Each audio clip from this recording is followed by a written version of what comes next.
Miércoles Santo, 8 de abril de 2020.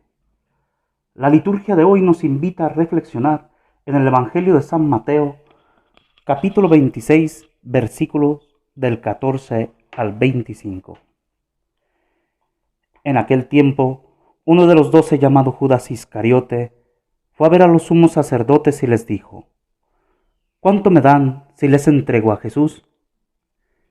Ellos quedaron en darle 30 monedas de plata, y desde ese momento andaba buscando una oportunidad para entregárselo. El primer día de la fiesta de los panes ácimos, los discípulos se acercaron a Jesús y le preguntaron: ¿Dónde quieres que te preparemos la cena de Pascua? Él respondió: Vayan a la ciudad, a casa de fulano, y díganle: el maestro dice, mi hora está ya cerca. Voy a celebrar la Pascua con mis discípulos en tu casa. Ellos hicieron lo que Jesús les había ordenado y prepararon la cena de Pascua. Al atardecer se sentó a la mesa con los 12 y mientras cenaban les dijo: Yo les aseguro que uno de ustedes va a entregarme. Ellos se pusieron muy tristes y comenzaron a preguntarle uno por uno: ¿Acaso soy yo, Señor? Él respondió: El que moja su pan en el mismo plato que yo, ese va a entregarme. Porque el Hijo del Hombre va a morir, como está escrito de él. Pero ay de aquel por quien el Hijo del Hombre va a ser entregado. Más le valiera a ese hombre no haber nacido. Entonces preguntó Judas, el que lo iba a entregar: ¿Acaso soy yo, maestro? Jesús le respondió: Tú lo has dicho. Palabra del Señor.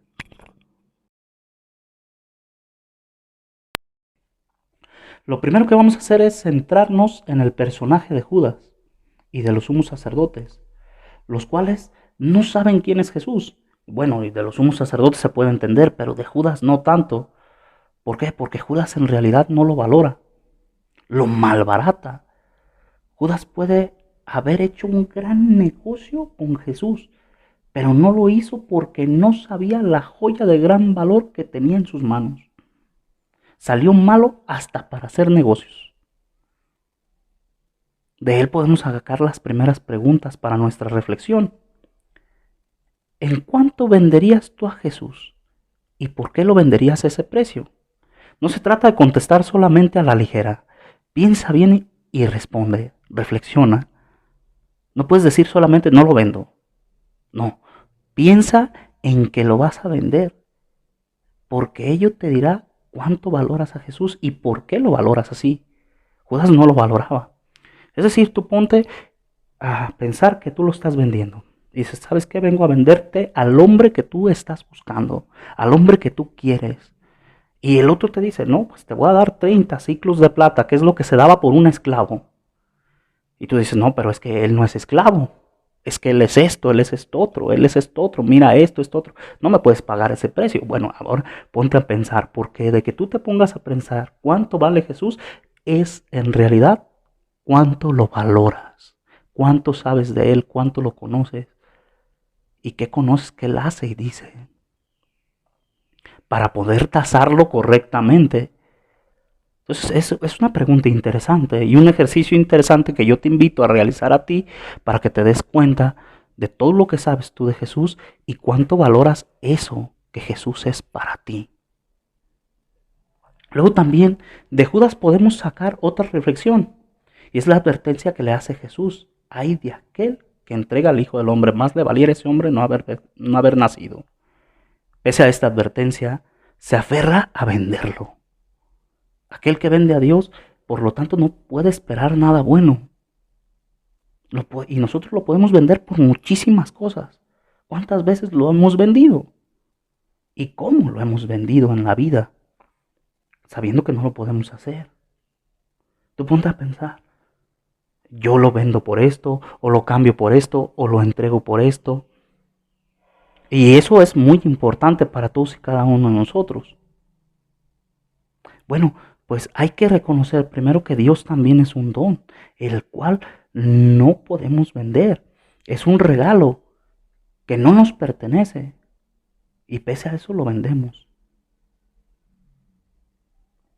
Piensa y dite a ti mismo varias veces, ay de mí, ¿por qué he vendido y entregado a Dios? Aún sabiendo que vale mucho. La pregunta es, ¿lo voy a seguir vendiendo? ¿Lo voy a seguir cambiando? Luego están los apóstoles, que aun cuando saben que lo va a entregar, no hacen nada. Jesús ya les había dicho que lo entregarían a los judíos, que le darían muerte y que a los 3 días resucitaría. Pero ellos saben qué estaban haciendo en esos pasajes que Jesús les estaba advirtiendo lo que iba a suceder. Ellos estaban preocupados en otras cosas. No lo entendieron porque ellos estaban preocupados por quién de ellos iba a ser el más importante, por quién de ellos era el mayor de todos, quién de ellos iba a ocupar los primeros puestos o los primeros lugares. Es más, Pedro no quería aceptar que Jesús muriera y quiso persuadirlo. Ellos no supieron qué hacer porque no entendían bien las cosas. Porque Jesús no usaba la palabra traicionado. Él decía, me va a entregar. Y les advirtió durante todos esos pasajes, que son varias veces, y nosotros leemos los evangelios. Pero ellos no lo entendieron. ¿Por qué? Porque estaban ocupados en otras cosas.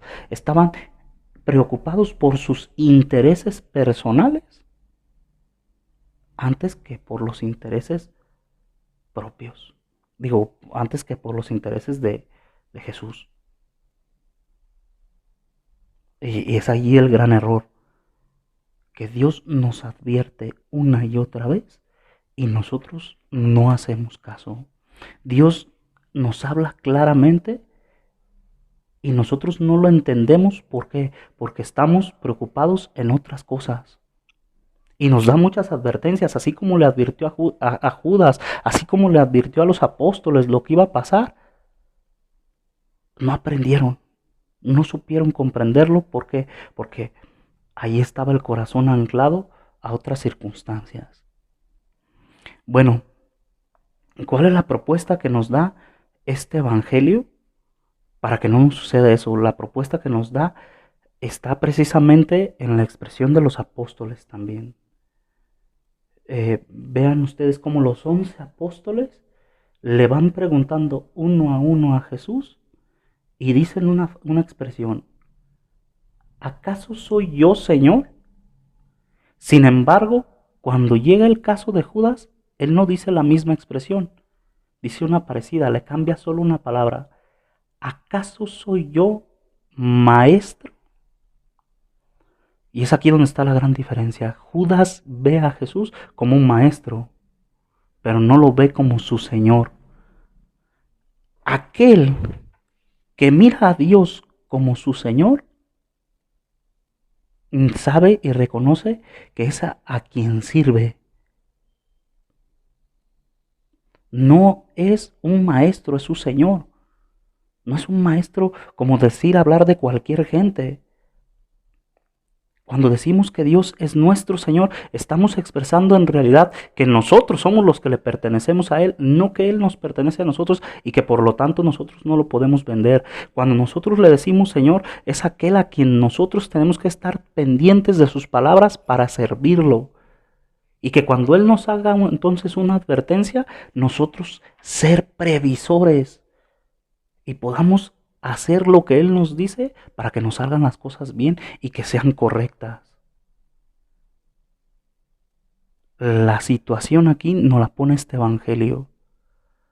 Cuando yo no reconozco a Dios y no vivo a Dios como el Señor de mi vida, fácilmente lo puedo cambiar, fácilmente lo puedo vender y fácilmente puedo cometer el error de no saber qué hacer en la vida porque no le presté la atención suficiente cuando Él me estuvo hablando completamente claro qué era lo que tenía que hacer, qué advertencias me estaba dando para que yo evitara cometer errores como el caso de los apóstoles. Recordemos pues, queridos hermanos, que la propuesta es reconocer como nuestro Señor a Jesús, Con ello no lo venderemos y seremos atentos a sus palabras, que cuando nos adviertan de algún error podamos nosotros ser previsores y podamos cumplir su voluntad. Que así sea. Afectos y súplicas. Mi amado y buen Jesús, hoy te reconozco como mi Señor y como tal te pertenezco. No quiero entregarte más o cambiarte por otras cosas que no valen lo que tú vales. Sumo bien infinito, perla escondida en el campo. Dame la fuerza y sabiduría para renunciar a todo lo que pueda apartarme de ti. Quiero vender todo cuanto tengo si con ello te adquiero a ti y solamente a ti. Santísima Madre mía, enséñame a renunciar a todos mis planes como lo hiciste tú para quedarme con Jesús, mayor tesoro de la humanidad. Amén.